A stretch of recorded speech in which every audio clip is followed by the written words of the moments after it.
All right, hello and welcome back to episode 14 of Borderline FPL, the podcast that constantly crosses the line between FPL advice and Premier League banter. My name is Chris. My name is Ben, and what was a disappointing week for Arsenal fans? There was a lot of drama in the Premier League.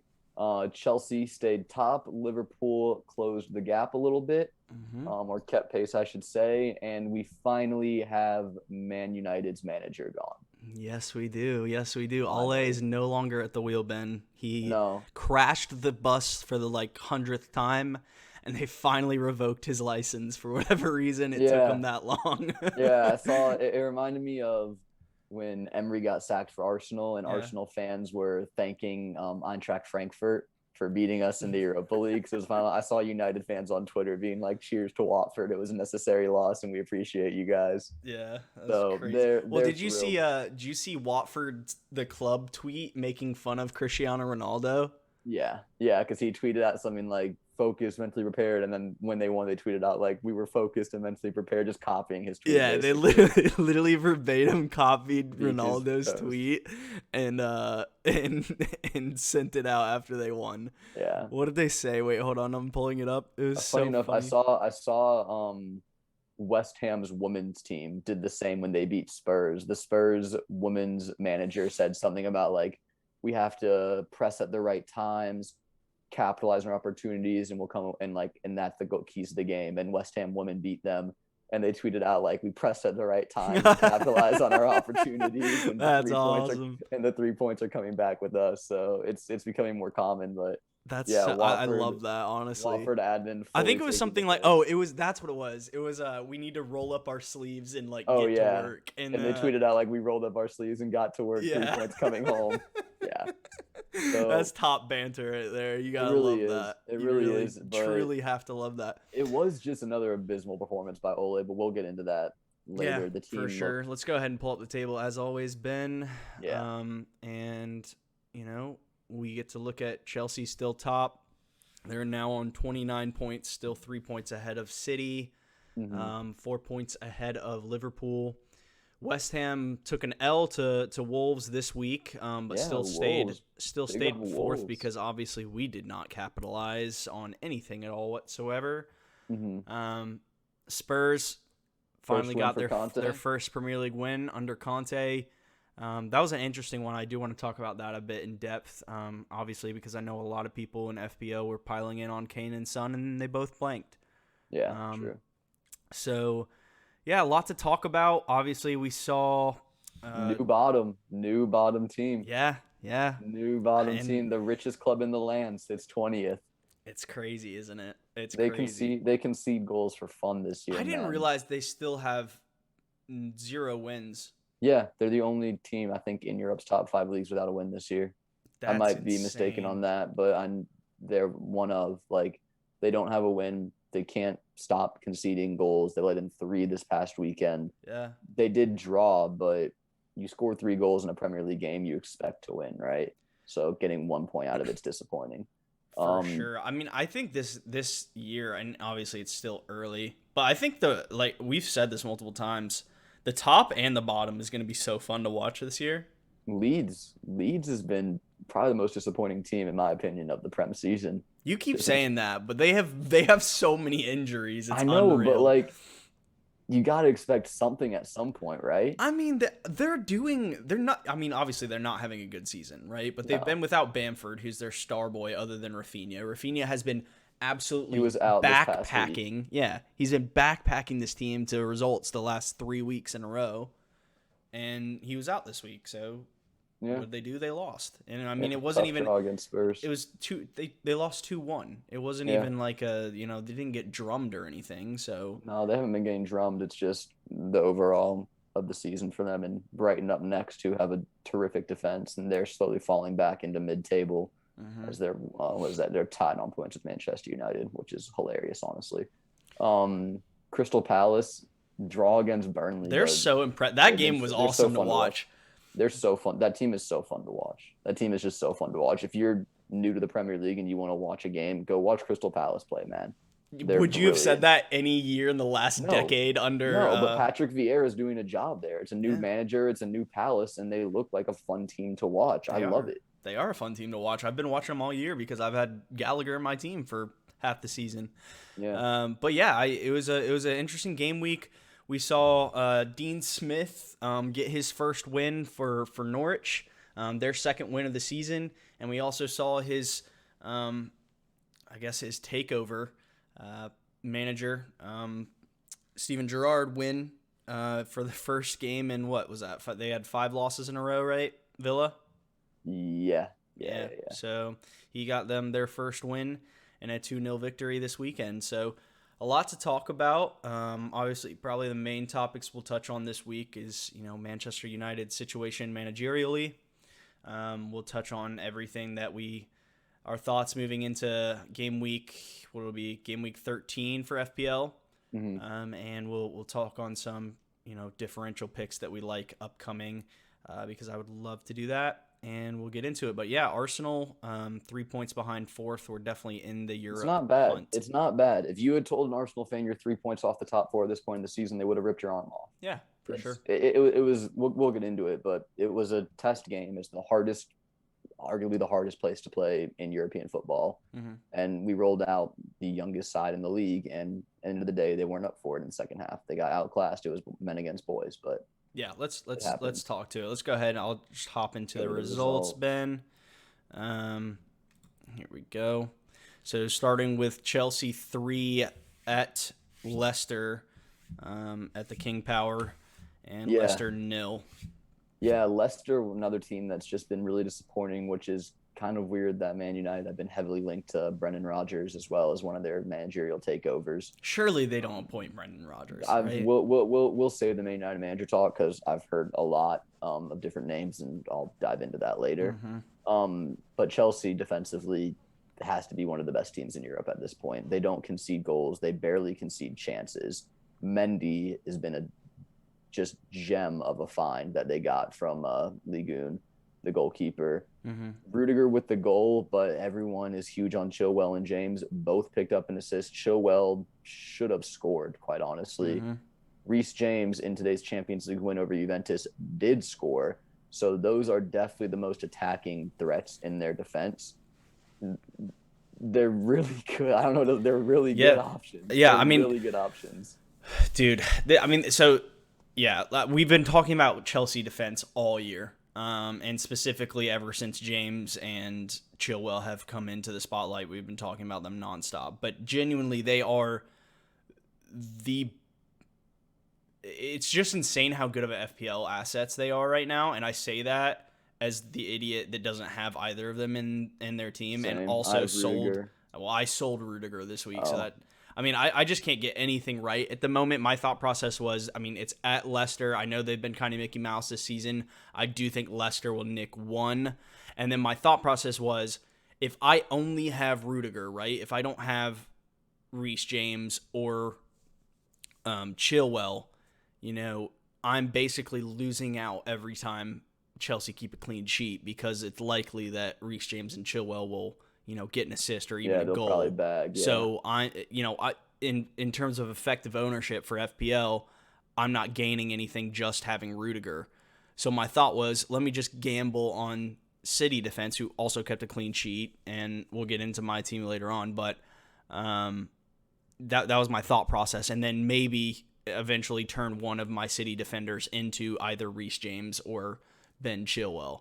But Chelsea defense just keeps clean sheets no matter what. Even if you look at their XGC, it's not that great, but they just always find a way to keep a clean sheet, and there's there's something to be said for that. Absolutely.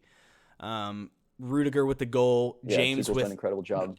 James had an assist. He passed it to Conte in midfield, who ran the length of the field and then put it in the back of the net. I love seeing Conte score. Oh, absolutely. You have to love Conte. Against his old side too. That's tough for Leicester, but yeah, well, there were multiple players that scored against their old side this week, and we'll talk about that later. But yeah, so I think it's an interesting one, Ben. I think, at this point, and I say this as, like I already said, as somebody that doesn't have Chilwell or James on your team, I think they're bordering on necessary. Yeah. Because I think James has gone up to 6.1 million. Chilwell's at 6. Yeah. I think this is the year. If there's any year to go 4 in the back, it's this year. Or 5 even. Yeah, or 5 even. And it's crazy because, these players started at 5.5 each. Next year, Chilwell and James will start at the very least 6.5, probably. Yeah. So, yeah, I think you need to have at least one in your team. I don't think you necessarily, and I will die on this hill. I don't think you have to double up on Chelsea defense anymore, but I think you do need to have one of the wingbacks. Personally, that's how I'm feeling in FPL at the moment. That's fair. Yeah, I mean, I still have Rudiger. I might try to make that change next week if I roll a transfer to take Rudiger to James or Chilwell, whichever one I feel like. Honestly, probably James. Honestly, yeah. But yeah, they're definitely becoming necessities. Chelsea's attacking options will come back, and that could shake things up. Lukaku and Werner will come back eventually. Yeah, well, Werner played and scored a goal in the Champions League today. There you go. In the 95th minute, so he obviously came on as a sub, but he is back and healthy. Lukaku is rumored to be back in the team in terms of training, at least for this upcoming game week. So I doubt he starts this upcoming game week. He may, but I would anticipate him getting some minutes this week. So for myself as a Kai Havertz owner, this is probably the last week I owned him. I will probably be saying farewell to Kai in the crazy roller coaster he's taken me on this week. But yeah, Pulisic back in contention as well. It's good to see him fit. He may start to get some starts in this team. They just have so many options. They have so many options. They're so deep. They're such a deep squad. I mean, it's insane. They do have some players that are starting to become out of contract, but I don't think they're going to lose them. I think they're all going to sign back. Rudiger coming into last year. Christensen has apparently verbally agreed to a deal to stay there. Rudiger is the one that's more likely to leave. Apparently, Bayern will give him big money. Real Madrid want to give him big money. But obviously, we'll see what Chelsea does. And if they're just like, yeah, we're not going to pay you that. We have Chalobah coming through. We have Christensen coming through. But we'll see. They're one of the best squad. And Thiago Silva also getting up there in age. So we'll see what they do. Yeah, I mean, just props to Thomas Tuchel and how good of a job he's done with this team. It's honestly really impressive. So yeah, anything else you had to say about this team? Any Leicester assets? I mean, if you held Vardy this week, I still think Vardy's a good option. Like in the future, you don't get Vardy for the Chelsea game. Like there's other games coming up. Right. Well, most people that had Vardy have been on him for a while now, so they're probably starting to get trigger fingers, wanting to get him out. I think if you didn't transfer him out, I say hold on to him, but he's looked horrible. I think he's had one shot on target in the last 5 weeks, Ben. Yeah. So I don't know. He does have good fixtures in the next 4. He's got Watford at home, Southampton away, Villa away, and Newcastle at home. I don't know. I mean, I wouldn't panic sell Vardy. I wouldn't panic sell Vardy. He may not be a priority sell this week, home to Watford. If you have to get him out to move funds like I did last week, do it, but I wouldn't rush. I took him out to bring in Kane. So I took him out to bring in Son, and we both blanked. We all 3 blanked, so it doesn't really matter. Yeah, it's an interesting one. That's a tough call, bringing out Vardy. It seems like he's just the FPL player and player in real life, obviously, that hits streaks, and he hits these hot streaks and then goes cold. And then he hits these hot streaks and then goes cold. He's not like a consistent throughout the season guy. He just hits crazy streaks and then goes completely quiet for a while. So if I had him, I'd probably sell. I obviously already did, but he's not a priority sell this week at home to Watford. Certainly. Anything else? No, sorry. Something in my eye. Go on. Okay. Yeah, we'll move Villa, on from that. Big up Steven Gerrard for his first win. First game, first win against Brighton. Late goals by Watkins followed by Mings was enough to give them the points. Brighton obviously without their starting keeper, as I'm sure many of you have like me, Sanchez. And if you did what I did when you wildcarded and brought in Steele, GG's, he got you the 2 points. But yeah, I would say a little disappointing from Brighton in this game, honestly, with the form they've shown this season and then leaving it so late and conceding 2. Just from a game perspective, I think that's tough. But, I mean, Villa were always going to get that managerial bounce. They have a great roster. Yeah. So it makes sense that they fired Dean Smith because the money they have in that team, they've got some expensive signings. Watkins being one of them. Ings being one of them. Mings is a semi-established English international. Cash is now a Polish international. He transferred his nationality to Poland. So he's obviously going to be the starting right back for Poland going forward. Emi Martinez was not cheap when they bought him from Arsenal. So they definitely demanded more, and first game, first win for Gerrard. So credit him there. Yeah, absolutely. I mean, they got the win, right? So I think Watkins' goal was in like the 83rd, 85th minute. Yeah, it was very late. And then Mings scored kind of off of it was a bounce around in the box type deal. But yeah, I think Ollie Watkins and Danny Ings both will start to come back onto our radar for FPL soon. I think from game week 16 specifically, Villa start to get a good run of fixtures as well. I know some people are starting to get itchy feet on Antonio. Some people are going to want to move out, who is it? Ivan Toney sometime soon as well. So I think score this week. Yeah, he did score this week, but I think but he did. Yeah, I think their fixtures start to turn a little bit. And I don't know how keen we are on Brentford anymore. I know they started really hot, but starting in game week 17, it is for Villa. They have a massive, massive run of green fixtures on the fixture ticker. And I think they'll start to come back into our thought process. Watkins is a bit cheaper. He's playing off the wing in this formation from what I could see he's coming off the left, almost like how Alba did for Arsenal for a while with Lacazette playing up top. And Ings is the top man, I think.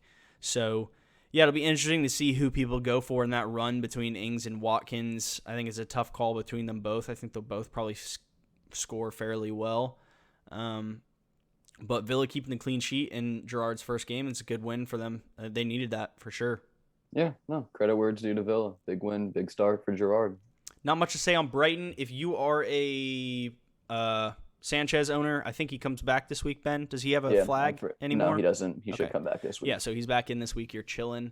And, I mean, are there any other Brighton assets we even really need to talk about? Yeah, I mean, Trossard is still one, but he's getting there. It'll happen. Like I think Trossard's still a decent pick if you're looking for a budget player, but I wouldn't sell the farm to bring him in right now. Yeah, I agree.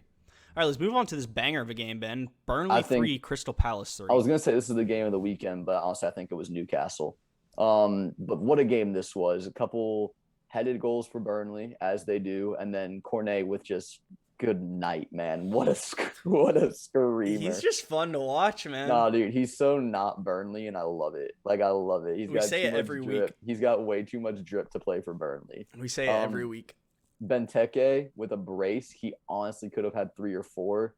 Gallagher got 1 assist. He should have had a goal 100%. Benteke teed him up top of the box for a shot, and he just kind of hit it straight at the keeper. Well, yeah, Benteke was top for shots in the box this week. Benteke should have had 3 or 4. Gallagher could have had 1. This game could have had 7, 8, 9 goals. Yeah. Absolutely insane. And then Palace late, Gueye, I believe is how you say that. Gueye, yeah. Gueye. He scored late, but I mean, what a game. What a game. Cornet, if I'm picking a Burnley asset, it's got to be Cornet, 100%. And Palace have a lot of good fixtures coming up. Benteke might be an option. Yeah, no, absolutely. I absolutely think Benteke is an option, especially for those who don't already have Conor Gallagher. Can be a great and you could even option. double up on them. Honestly, I wouldn't call you insane at all. Gallagher and Benteke double up. I think that's completely valid this year.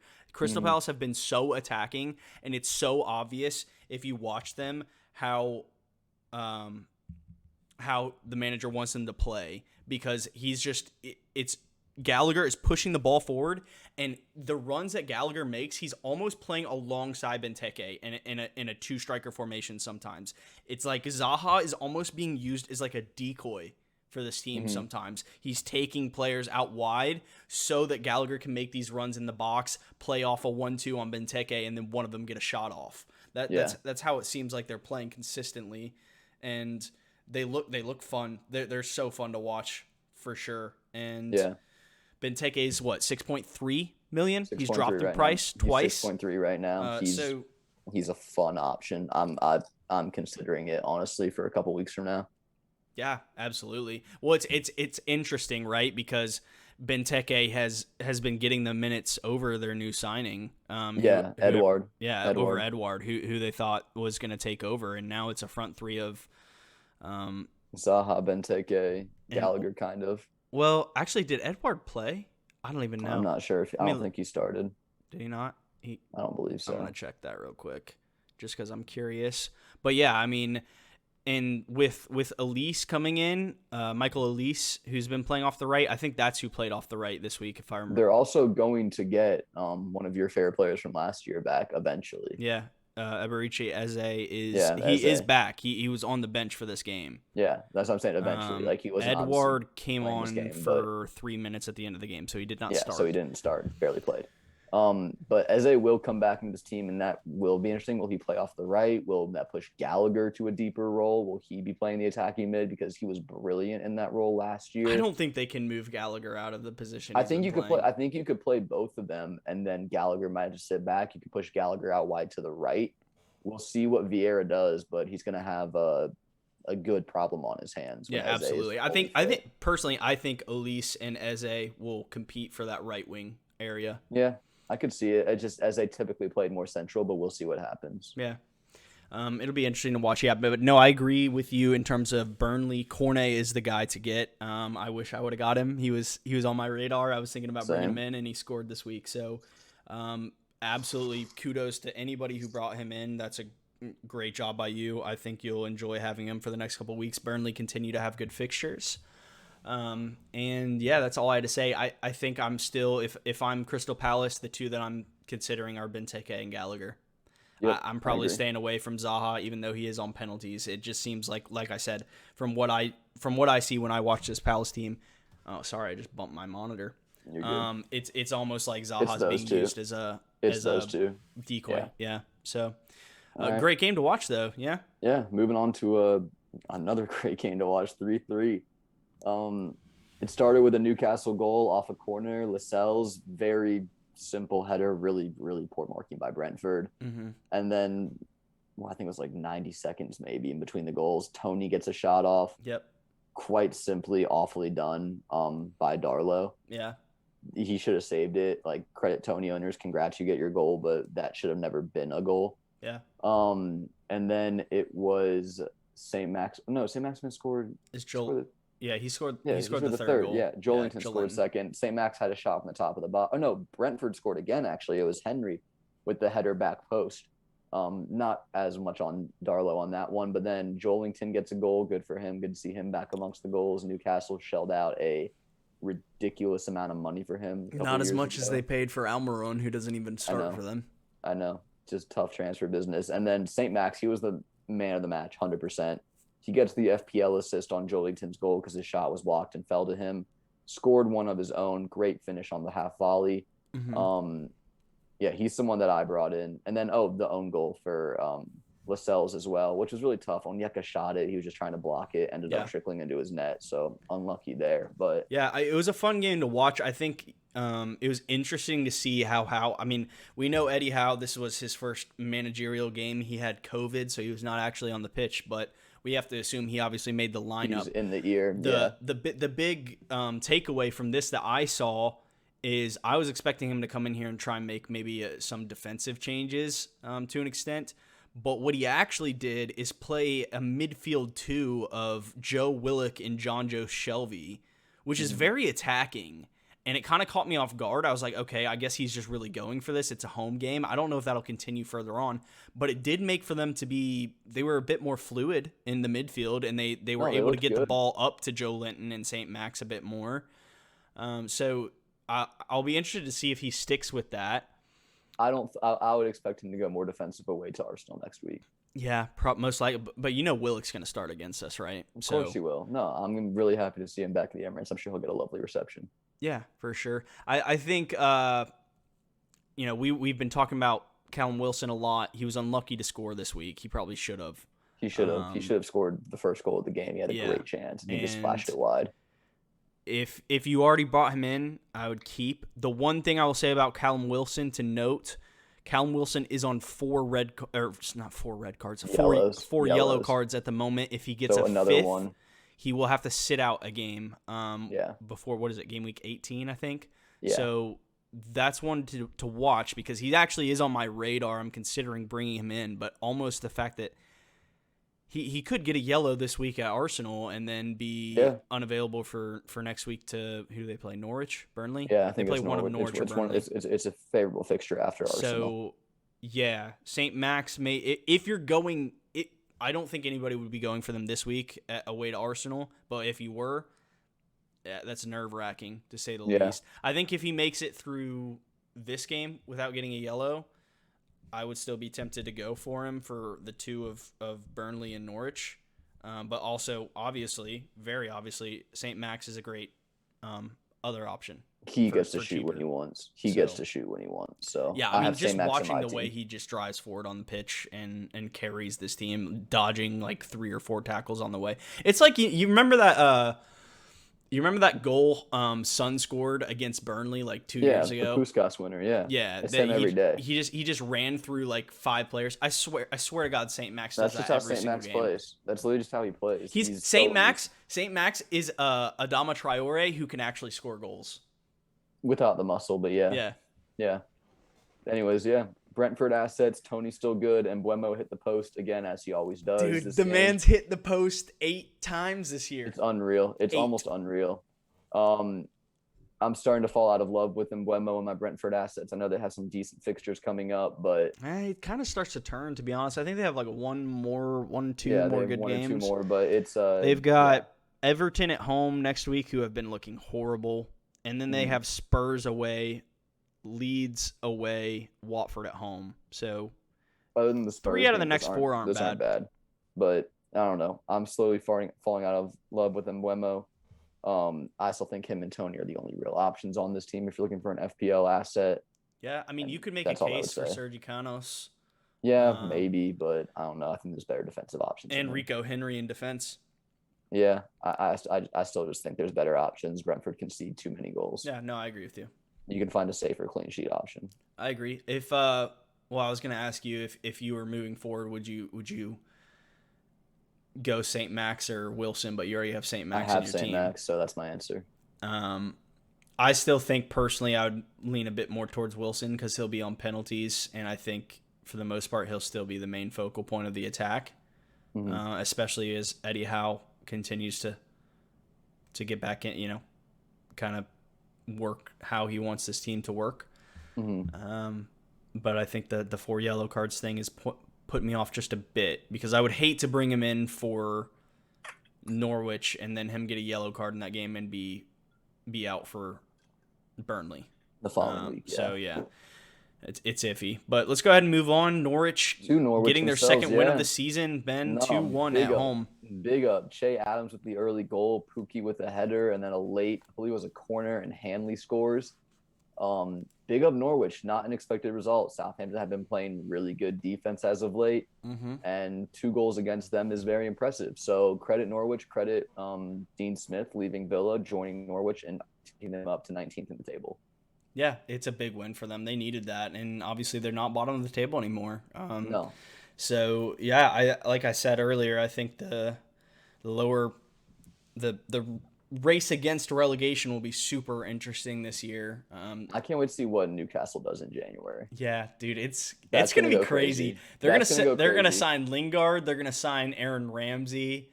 They could sign a lot of big money players, and even then, like, you're in a relegation scrap. So I heard rumors about. I've heard Lingard to West Ham actually. I've heard rumors about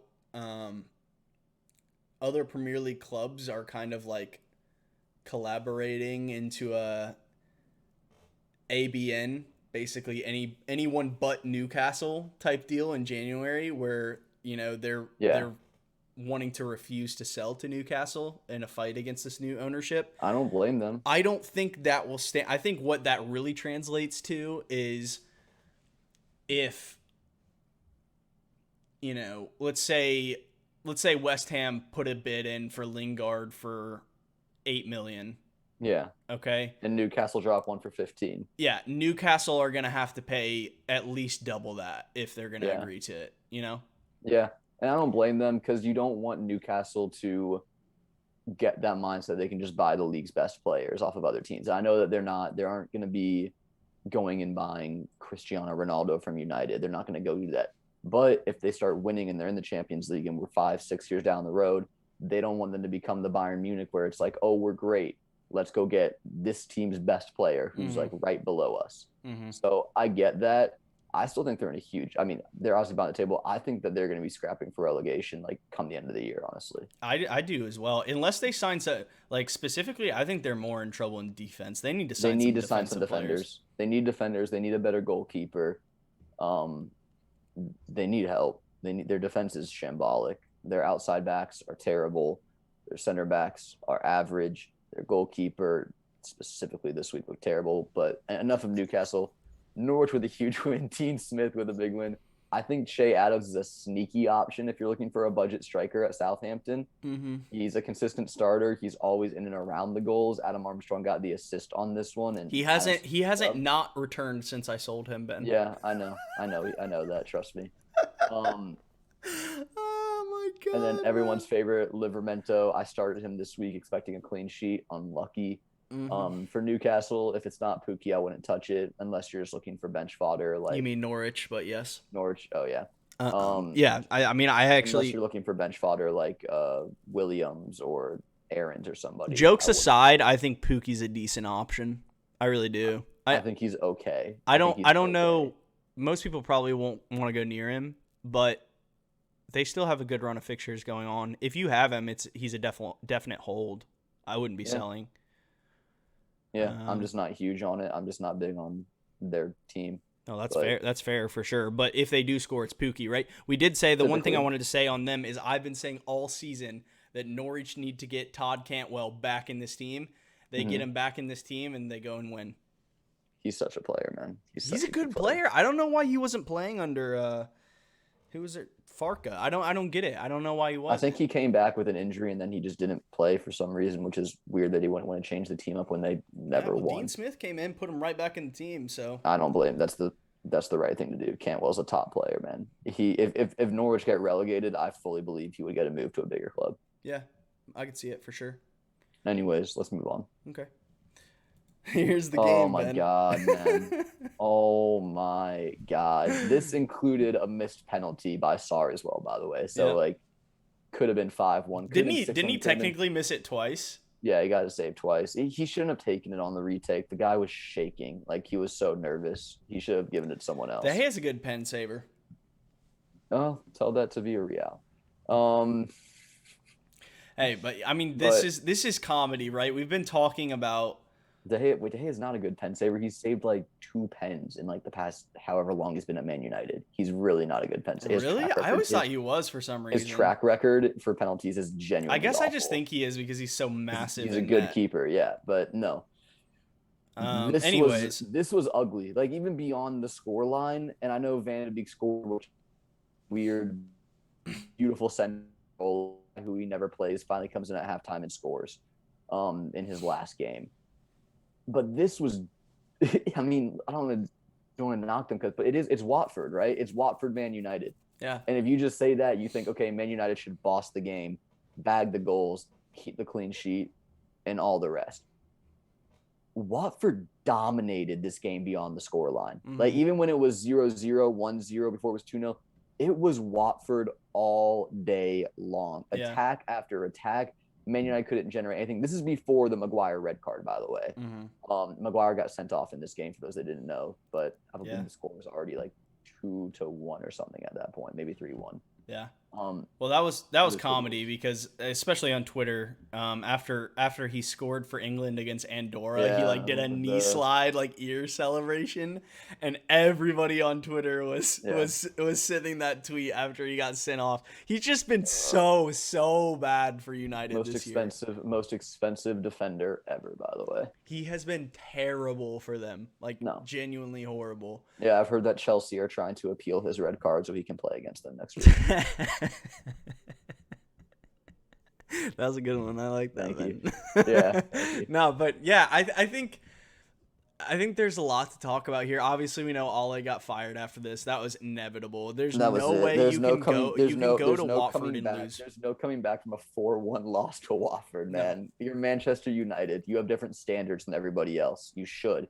Yeah, I mean, And if it's a one-off thing, right? That's if fine. if it's a one-off game and you're winning and you're in the top two and you're competing for the title and oh man, I guess we really weren't looking at this because they did win in the Champions League today against Villarreal and oh we were looking ahead to that and we missed this one, but we're still in the top four. No man, like it's been going on for the better part of a year now, and it's been terrible. Also want to big up Ben Foster for his assist this game.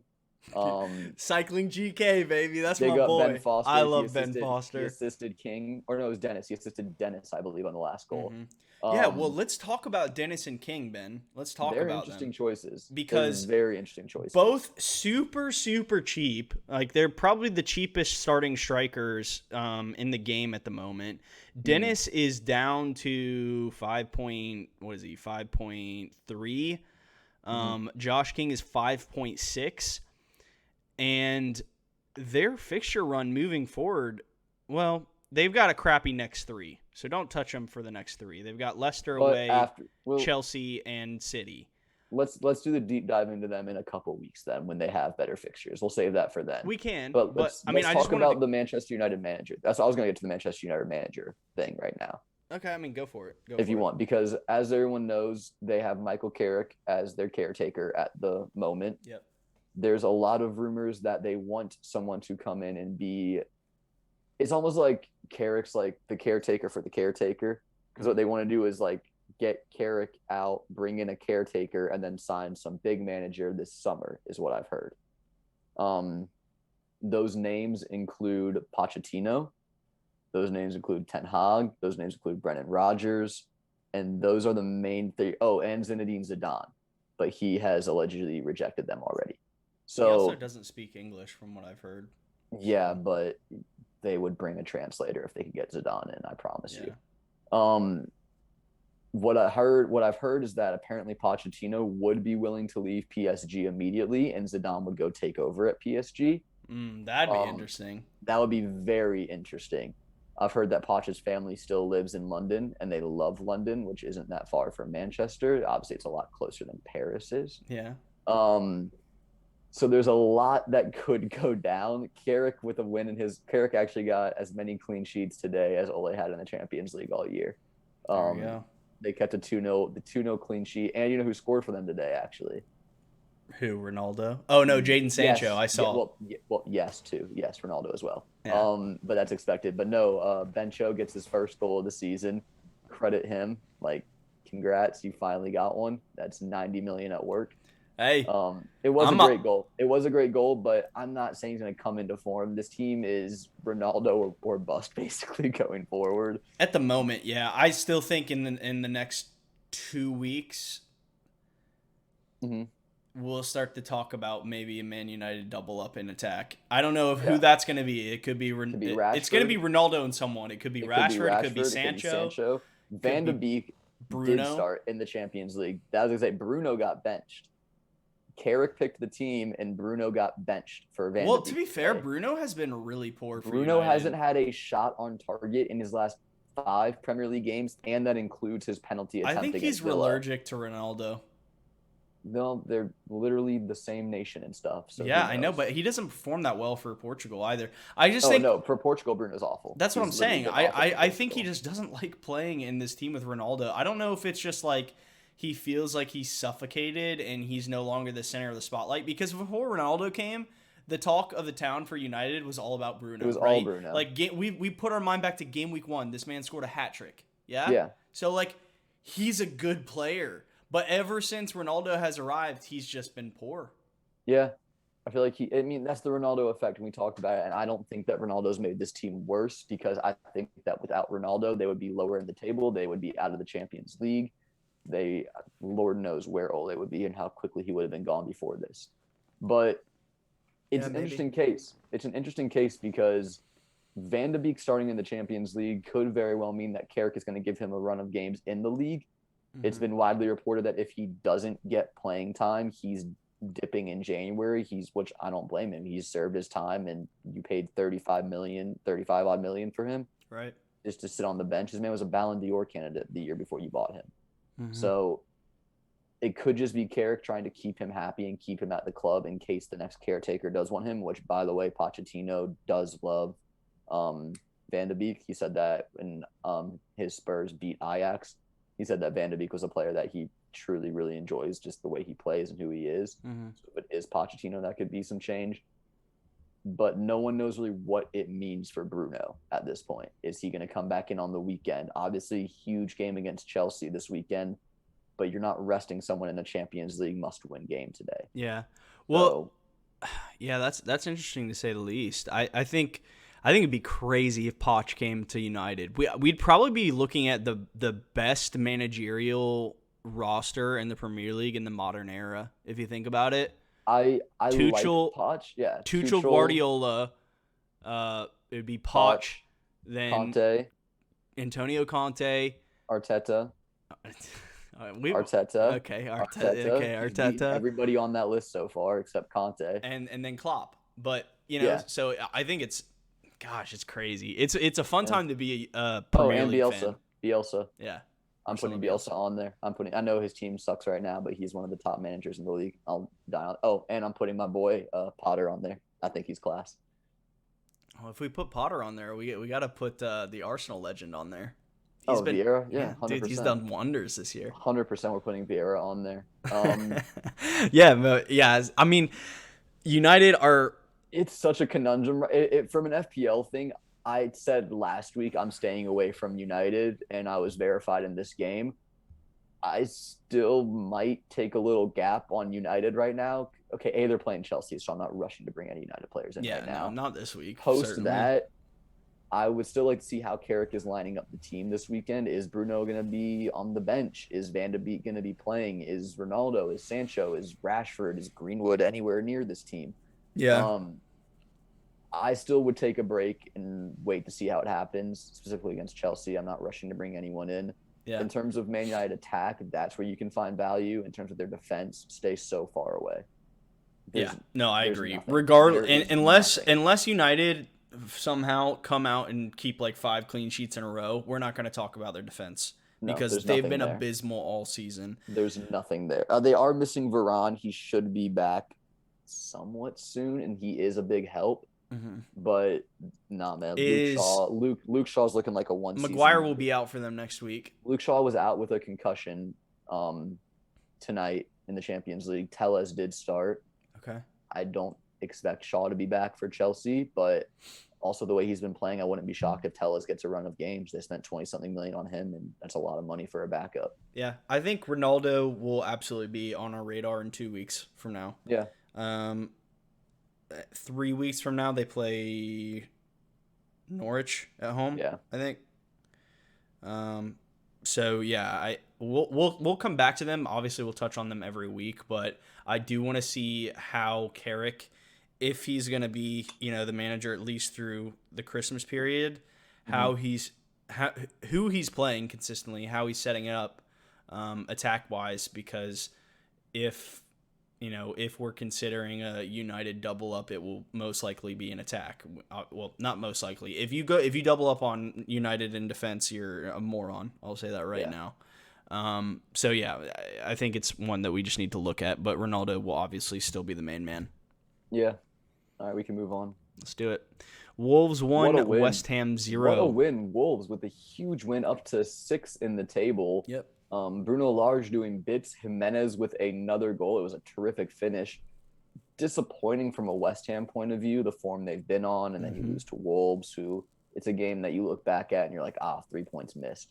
But it is what it is. You take it and you move. But Wolves, man, credit them. I said when there was that whole Hwang Jimenez debate, I said Jimenez is the guy. He's continuing to prove that. I think he's 7.8. He's 7.8 right now. He is 7.8. So a little cheaper than Antonio. And honestly, Wolves have a couple bad fixtures, but after that patch, he might be someone to look at. Yeah. Well, yeah. I think Jimenez, they still have a couple decent fixtures coming up. A couple in between, but I don't think it's like a good run per se. Is it not? Let me look real quick. Yeah, well, one thing I wanted to say, and we'll get into that, is I think one of the main topics recently is, they've got Norwich and Burnley next too. Oh, it's after that. Yeah, it's after that. Their fixture run gets really tough, so you probably dump after those two. But if you're a Jimenez owner, or if you want to take a punt on a striker for the next 2 weeks, I don't think he can be overlooked at all. No.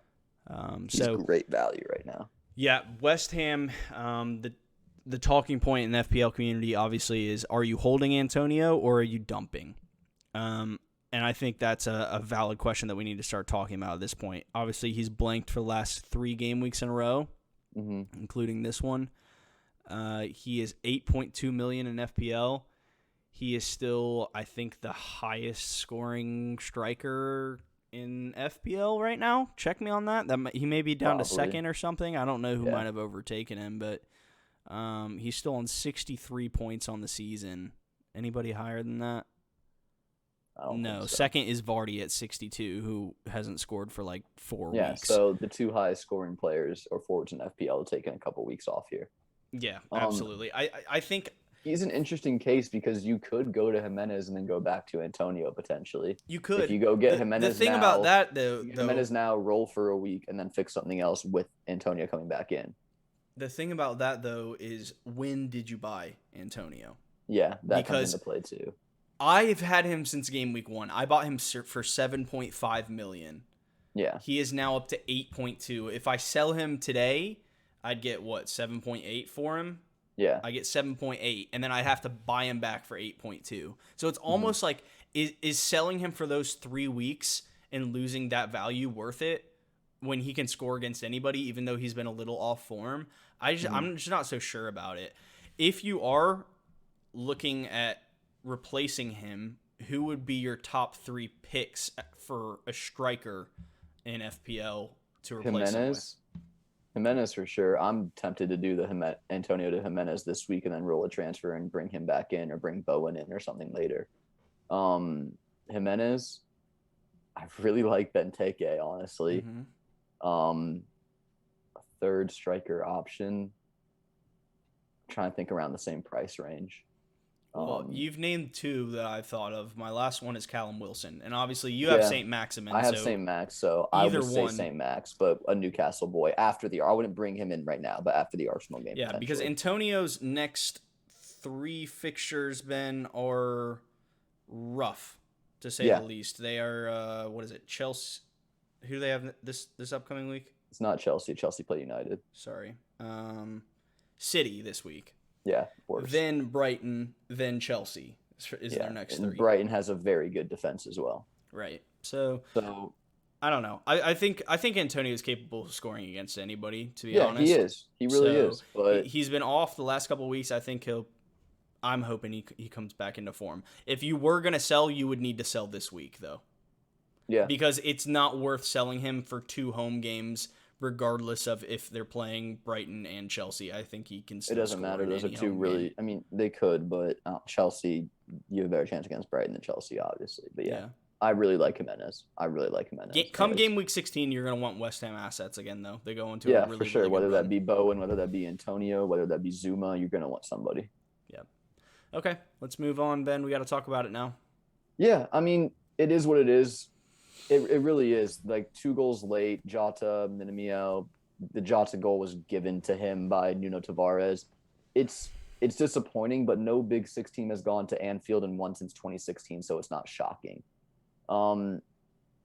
It didn't feel like a 4-0 It doesn't feel like a 4-0. It doesn't feel like a 4-0 because it was one. We defended very well. Ramsdale's the best goalkeeper in the world. It was 1-0 at half, and then we conceded. We conceded a set piece.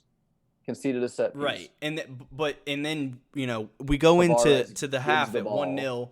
Tavares comes back, gives the ball away. They score, make it 2-0. At that point, we know game's done. Heads went down, and it's over. Yeah. Heads went down. Which is unfortunate because I thought we were playing really well up until that point. And then as soon as we just handed them a goal to Jota, it felt like we just kind of capitulated. Yeah, I mean, that's what happens. It kills your momentum. It kills your vibe. But I don't think this takes away from Arsenal still being good. It was a gut check game. It was a where you at type of game. Yeah. Are you on Liverpool's level yet? No. Arsenal are in that spot where they're trying to compete for the top 4, maybe 5th, maybe 6th, as the table shows, and just trying to get a European spot, whether that be Champions League, Europa League, hopefully not Conference League, but that's where they're at right now. Mm-hmm. They're the youngest team in the league with the youngest manager in the league. And a crazy stat for you is in the calendar year of 2021, Arsenal and Liverpool have the exact same amount of Premier League points. Mm-hmm. All right. That's literal facts. Look it up, every viewer right now. Arsenal and Liverpool in the calendar year 2021 had the exact same amount of points. Arsenal are going in the right direction. They're just not there yet. Liverpool, I think Arteta said it, this team's been together for 6 years. Okay, we can see that. Salah, Mane, all of them, they've been playing together for a while now. 6? So, yeah, that's what he said. I don't think 6 is right, but I'm sure some of them, but that's what I believe he said. Yeah. We see that. It shows in this game. Arsenal are the youngest team. You're starting 2 21-year-olds and Saka and Smith Rowe, I think, or maybe 4 21-year-olds on. No, Saka's like 19, right? 20? Saka is 20, just turned 20. Saka just turned 20. Smith Rowe's 21, 22? Yeah, 21. Tavares is 21, and Sambi, I think, is 21 as well. Yeah. So you're starting more or less just 4 boys against these guys that have been in and around the Premier League forever. Yeah. So it's disappointing, but it's not the end of the world. No. I still think that Arsenal defense is a great option. Obviously, this week is not it, but what week is Liverpool away a great option for defensive assets? Yeah, no. Never. And it is what it is. I'm not happy. I'm a little disgruntled, but I'm not gonna sit here and overreact and be like, "Oh man, season's over." It's not. Neither am I. Yeah. There's no point in doing that. There's plenty of game left. Liverpool away is never a game that you go and you plan for your month and you're like, oh, 3 points here. No, never. Right. So it is what it is, and we move. Congrats. Liverpool were the better team on the day. Yeah. I mean, the Liverpool assets, Firmino's out for a while. Jota could be an option.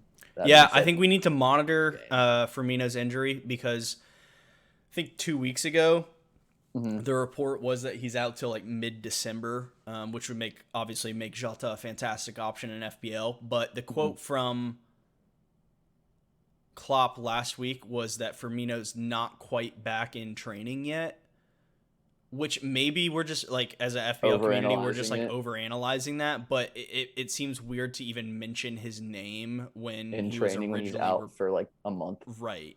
So I think we need to monitor that. I would wait to hear Klopp's presser this week to see if there's any update on Firmino. I saw that Jota did get kind of like a little of a knee injury in this game. He was back in training today, according to multiple sources, so he seems to be fine. And yeah, I think Salah goes without saying. I think he was pretty heavily captained this week again. He scored. Trent Alexander-Arnold, man, the guy is unreal. He's so good. If he's not the best. Your team, you're messing up. We've been talking about Reece James and Chilwell, but Trent's still the best. He's still the guy. And obviously that's why he's the most expensive defender in the game. I think if you don't have them both at this point, I don't know why you're playing FPL, genuinely. Yeah. They're just such good options. And I think Mane, it's so hard to fit him into a team. This is an interesting debate, right? Is Salah and Mane better than Salah and Ronaldo or Salah and Kane in your FPL team? Probably, yeah. Yeah, it might be. Right now, absolutely, and that can change with the fixtures and who Man United brings in, and does Conte let them be more attacking? And we'll discuss them in 2 games here. Right. Well, I guess the argument against that would be that Jota's in the team, so why would you go for Mane when Jota's literally 5 million cheaper? Yeah. So I can get that argument, but I think Mane will just continue to be overlooked in FPL all season, and I think he'll continue to be a good differential all season because nobody will have him because just purely based off of team structure. I think he'll be a fun one to maybe free hit in later on this year on a blank game week when other teams aren't playing. If Liverpool's playing, I think Mane would be a fun pick to go for. Yeah. Trent with 2 assists, Mane with 1. Trent got to send out his classic T assist tweet after he did that. And they were the much better team than us this week. But I think Arsenal moving forward, FPL wise, still great value in defense. Ben White 4.4, Ramsdale probably the best value goalkeeper in the game right now, in my opinion. And yeah, we move. do you think Tierney comes back into the team next Yeah, week after yeah. Tavares is Yeah, there's rough game? we don't have to debate this. Yes, Okay. 100%. Okay. Yeah. Anything else to say on this game? I didn't have anything else. No, we can move on to the Sunday games. City. Okay. Oh, one more thing. The only other go thing on. I wanted to say on this one is Robertson was out this week. Tsimikas played in place of him, and I think it was just a small injury. I think he'll be back into the team this week. So, all right. They're so good. Sunday man. games. Cancelo's insane. His assist was ridiculous. He got all 3 bonuses as well. That outside of the foot, right into Sterling's path, who just cushions it in the net. Pickford had no chance. Mm-hmm. Speaking of no chance, Rodri's strike. Good night. Golly, that was a rocket, bro. Just a laser into the top corner, and then I just said Rodri. And then Bernardo Silva kind of picked up the loose ball off of like a Palmer. Palmer getting the start. Yeah, well, Bernardo just keeps showing up, man. He's in the right place at the right time. He does a great job at it. Obviously, Man City started players like Palmer in this game, expecting a win. Foden was subbed off very early. They have a massive game tomorrow against PSG in the Champions League. I think a win guarantees them top of the group. So this is a game where you're going to get a lot of people. We'll get into it, obviously, but you have Diaz and he was benched and you're wondering why. The answer is PSG tomorrow, quite simply. I don't think that that's going to be a long-term thing for Diaz. No, I don't either. I think that it is purely a caution of and Pep always says, we talked about this last week, the biggest game is PSG. Yeah. So that's what he's concerned about. That's why you have players like Diaz sitting, Foden getting subbed after like 50 minutes. Yeah. Jesus didn't play. Palmer starting up top. Yeah. So I don't think Mara's played either, honestly. Mara's came on as a sub. Late sub, yeah. So yeah, that's why I think that next week we'll get a much more normal Man City lineup. Yeah. In terms of Diaz and Foden playing more, and there's no way Palmer's going to be in that team starting a regular. Right. Jesus back in the team. Yeah. Yeah. I agree.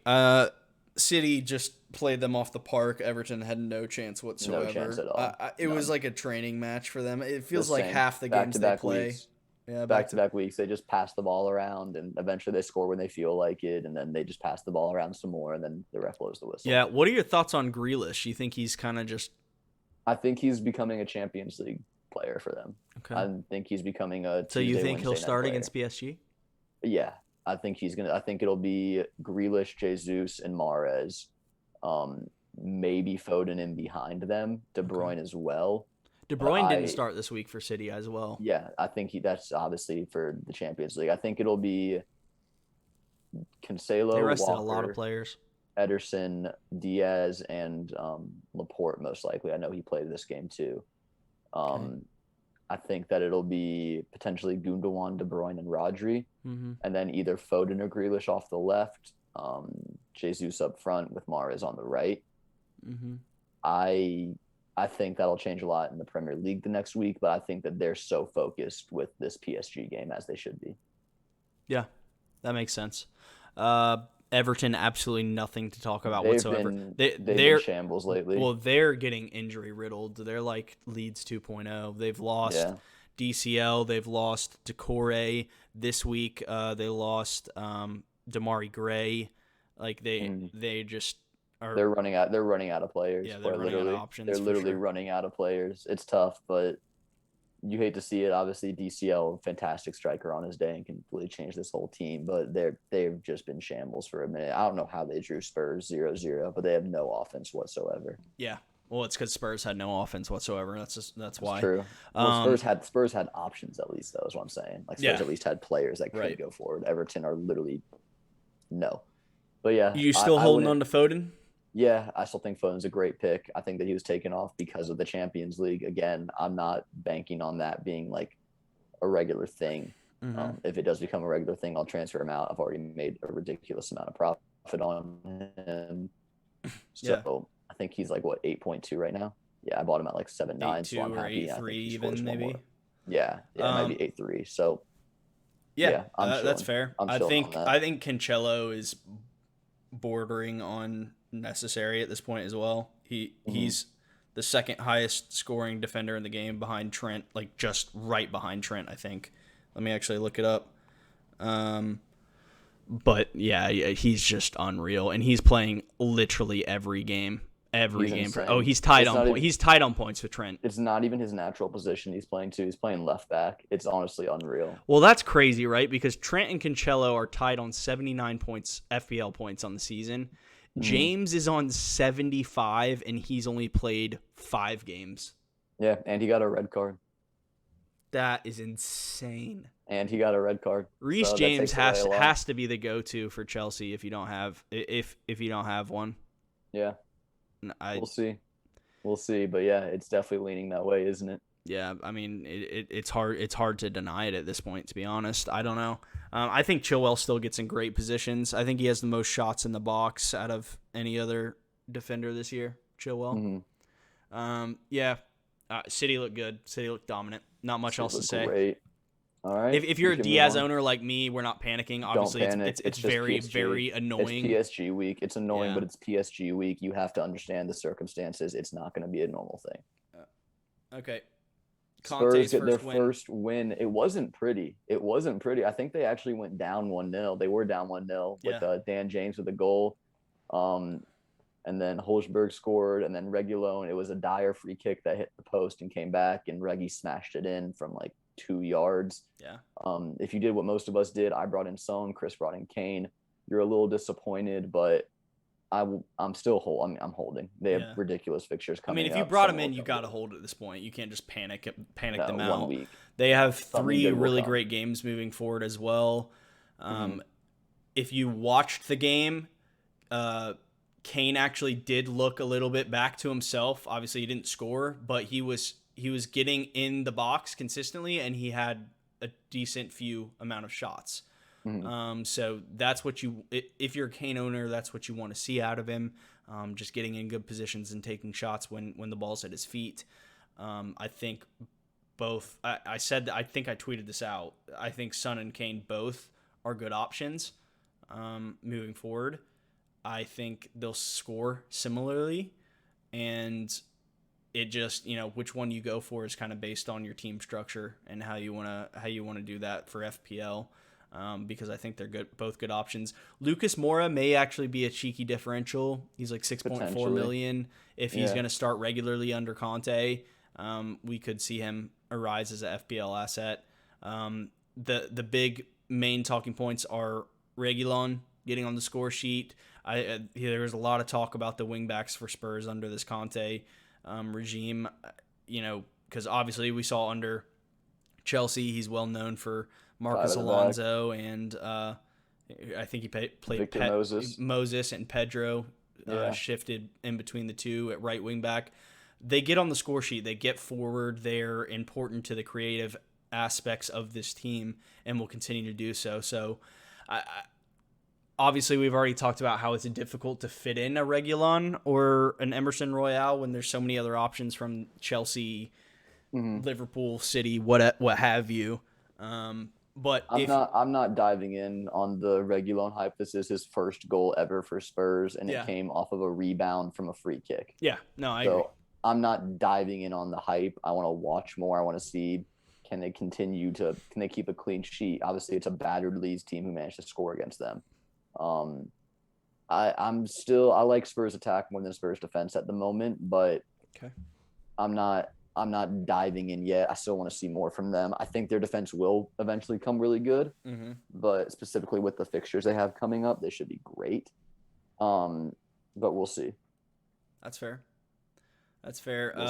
Leeds, Rafinha did not start. He got an illness. He wasn't in the squad. Yeah, he got an illness right before this game.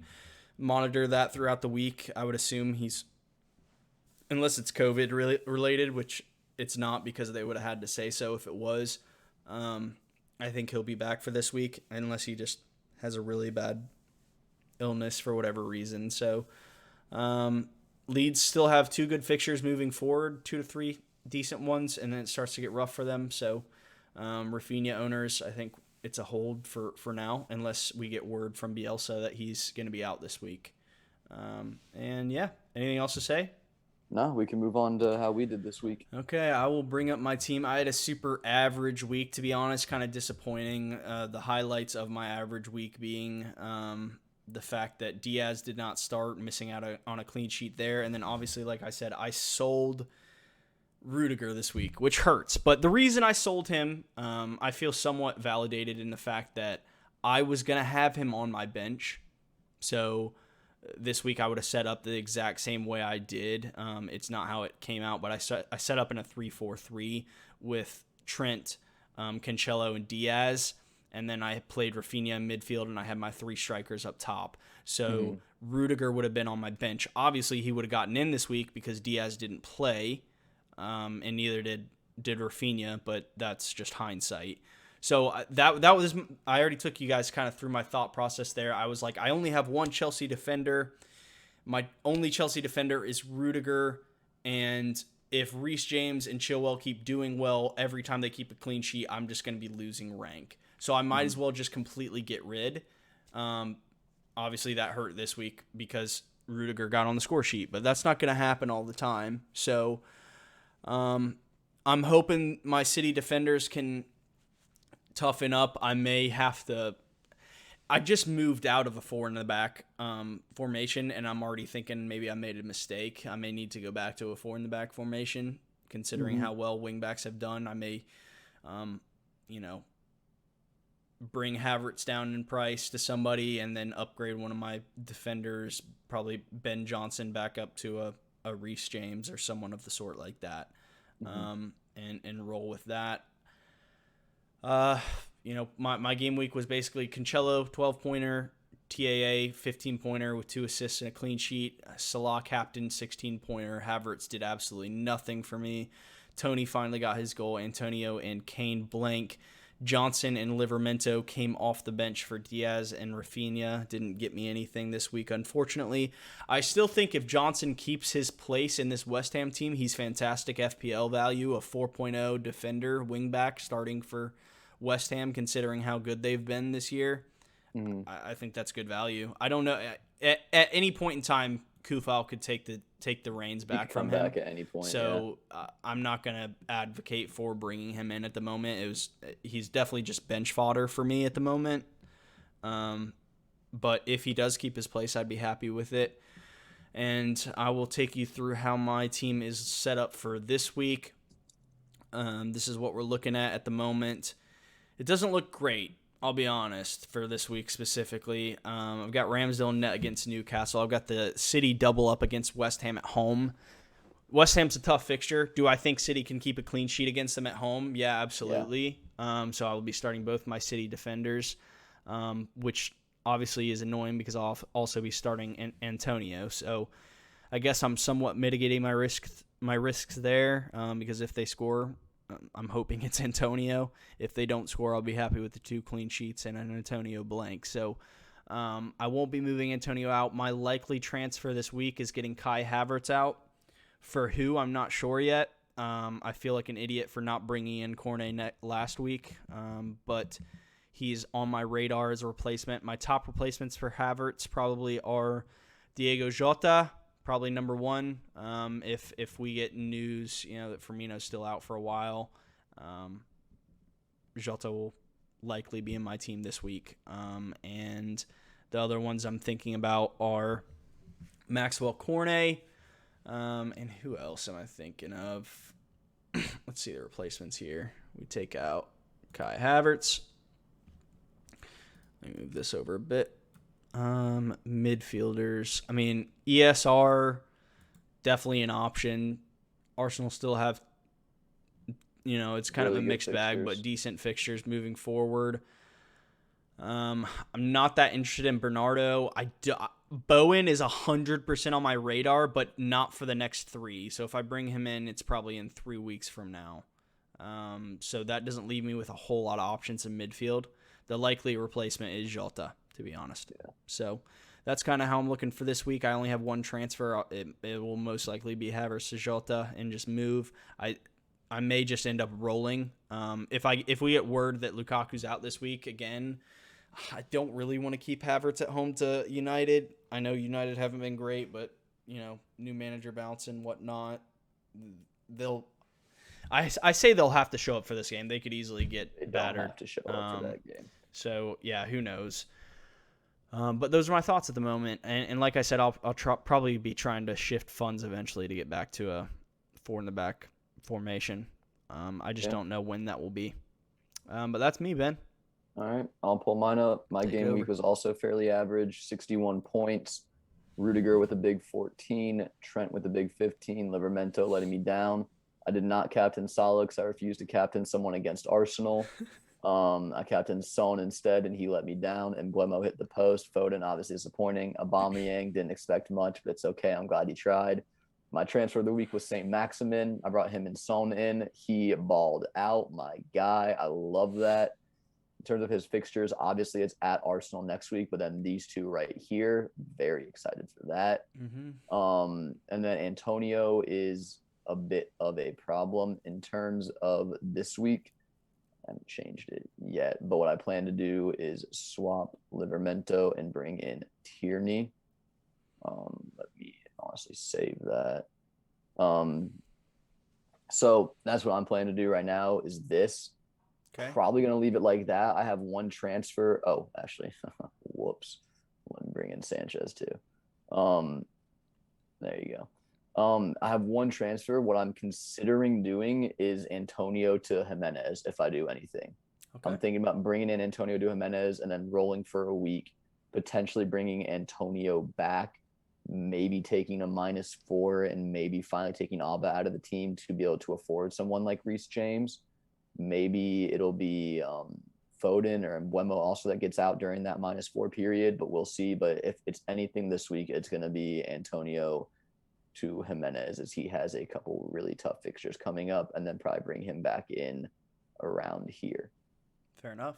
But yeah, that's the plan right now. So anyways. That looks solid.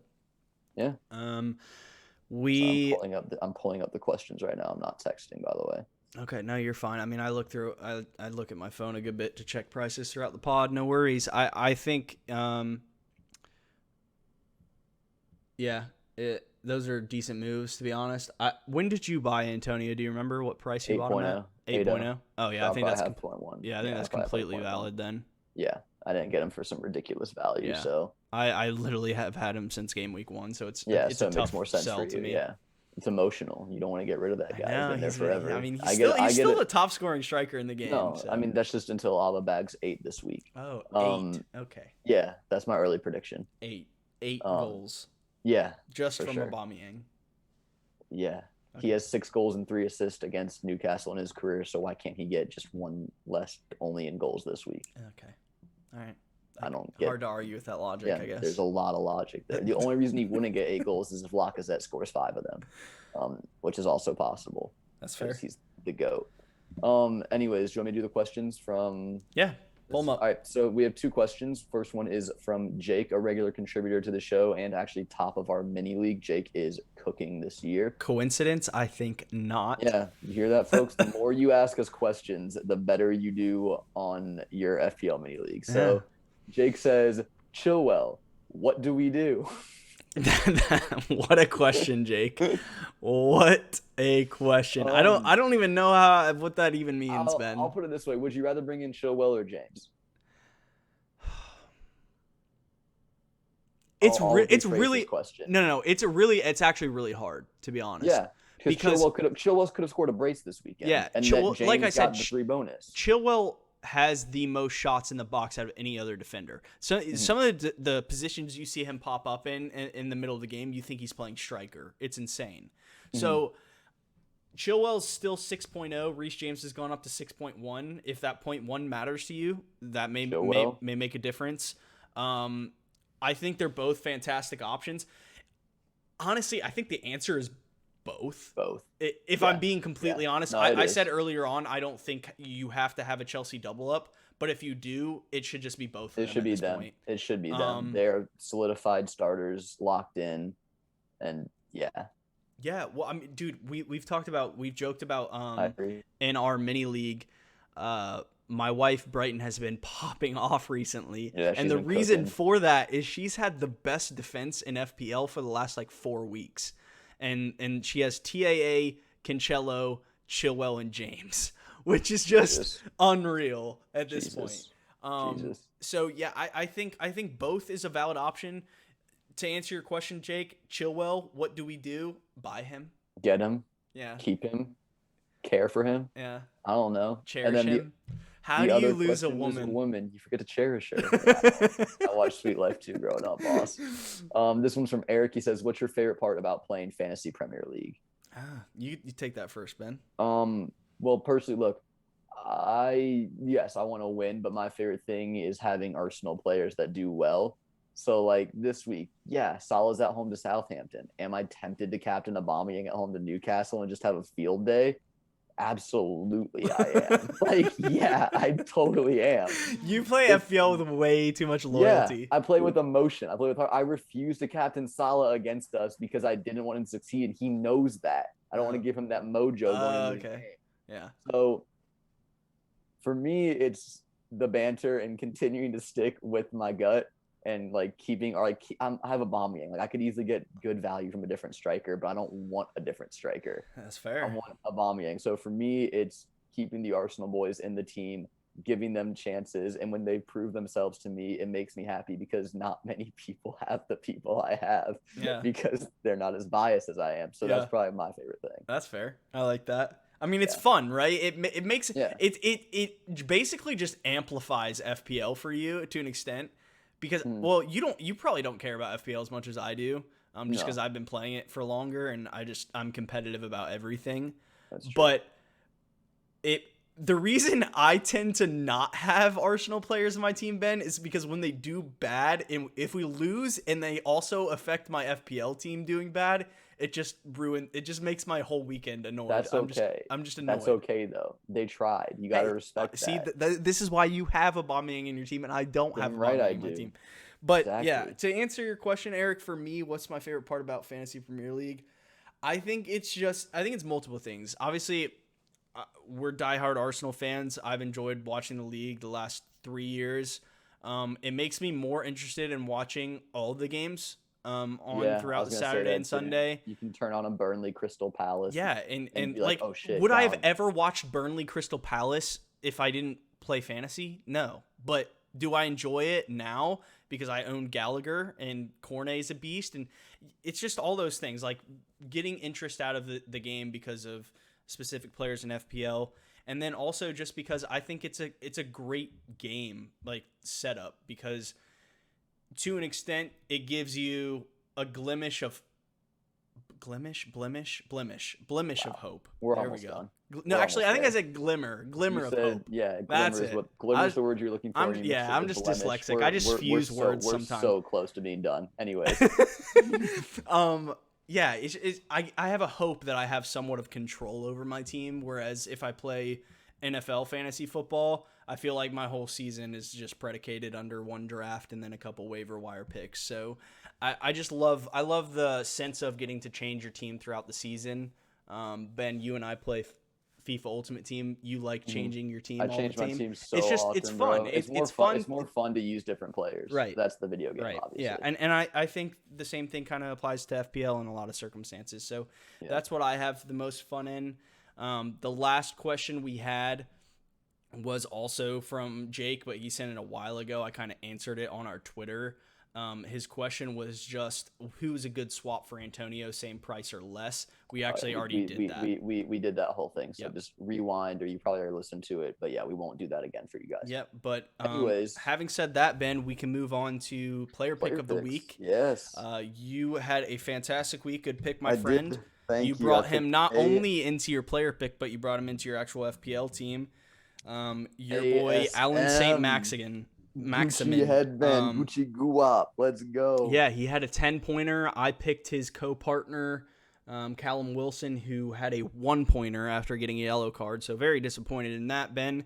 That puts me up to 71 points and you up to 70 points, my friend. It is a 1-point game. as we go into game week 13. You are up first this week, my friend. So feel free to take a peek. I will bring up the fixtures for you to take a look at. Okay, I can bring them up. Okay, you got it. Cool. I shall bring them up for you. Fixtures. Boom. There So you obviously are. the one that sticks out is Arsenal, Newcastle, Liverpool, Southampton, another one that is like right there. Chelsea against Man United, also very tempting. Gosh, I'm down 1 point. Yep. There's two players that I have in mind, and they're ridiculously different prices in FPL. Oh, the price doesn't matter here. You I can know only it doesn't. pick them Trust once. I picked the cheaper Newcastle striker last week and got returns. True. Gosh, this is tough. This is tough because I really like that pick, but no, if I'm down 1 point, I need something. I'm picking Emile Smith-Rowe. Ah, dang it, bro! I'm picking the GOAT. I wanted him this week. The literal GOAT. The best player, arguably, in the world right now. Hey, I'm not arguing with you there. He's my favorite player, and I have his jersey. Yeah, I'm taking ESR at home to Newcastle. Early morning kickoff means nothing. I'll actually be able to watch it, because I have to work on Saturday, so that's awesome. Cool. So, yeah, I'll leave the rest to you. Okay. The ones that stick out to me are Liverpool, Southampton, Arsenal, Newcastle, which you just did. Are we going to start allowing picks against Norwich now that they're not bottom? We could. I mean, we won't do it this week. We'll do it next week. Next week. Okay, just for reference, yeah. Let's see. If we want to do that though, I can pick someone that's not Smith-Rowe as to not pick the team in bottom. So we can do that if you want to do that. No, that's fine. Okay. It doesn't bother me. Okay. I mean, we can just revoke the thing on Norwich, and I mean, we don't have to put that don't thing pick against on the Newcastle. bottom team thing. Yeah. Okay, cool. I just didn't want to bend the rules a little bit, but that's fine. No, that's fine. I need something. I've been hurt in the last couple weeks after my super hot start to the season, so I'm tempted to go Kane against Burnley. Do it. I'm also tempted to go Salah against Southampton because I haven't picked him yet. Yeah, I picked him and I cashed in with the first week hat trick. Yeah, I know. Well, he didn't score a hat trick. He scored two and an assist. But yeah, it was a great one. If you pick Salah, you gotta cook. I know. It's so much pressure. But that's why part of me just wants to go for Kane because there's like such little expectations for him right now. Kane's also a guy that like, if you pick him, he's gotta cook. That's a big boy player right there. I don't know. I don't want to touch the Chelsea, United, City, West Ham games. That's fair. Leicester against Watford could be sneaky. A cheeky Harvey Barnes. Maybe. That doesn't fill me with much confidence there. Both Brentford and Everton in horrible form. Does anybody get anything? I'm going Sadio Mane. That was my alternate. That was literally my alternate. He scores against his prior team all the time. Club, yeah. That was my alternate for Smith-Rowe. Sadio Mane's the best football player in the world. It's just not though. It's just not. Not even close. If you haven't seen that video, you need to go look it up. That guy's hilarious. But anyways, all right. So down 1 point, I have Smith-Rowe. Chris has Sadio Mane, and that's solid. That just about wraps it up. So guys, thank you again for tuning in to episode 14 of Borderline FPL. We'll be back same time. Tuesday is when we record. We either post Tuesday night or Wednesday. Actually, we're going to start trying to record on Monday. If there's not a Monday game, we'll try and record Monday night and get it out Tuesday. But we always either record on Monday night or Tuesday night. So it will be here then. Other than that, thank you guys. If you are watching, make sure that you like, subscribe, drop a comment, you can drop questions in the comments. Make sure to follow us on Twitter at Borderline FPL. Tweet at us, reply to our tweets, DM us any questions you have. Tell us that you did better than us. Tell us why you're triple captaining Aubameyang this week. I respect it. Hey. And yeah. Other than that, guys, thanks so much for tuning in. Enjoy your Thanksgiving break for those going back to see family. Enjoy Thanksgiving, y'all. Let's try and hit 20 likes for the amount of 20 pounds of mac and cheese I'm gonna eat this week.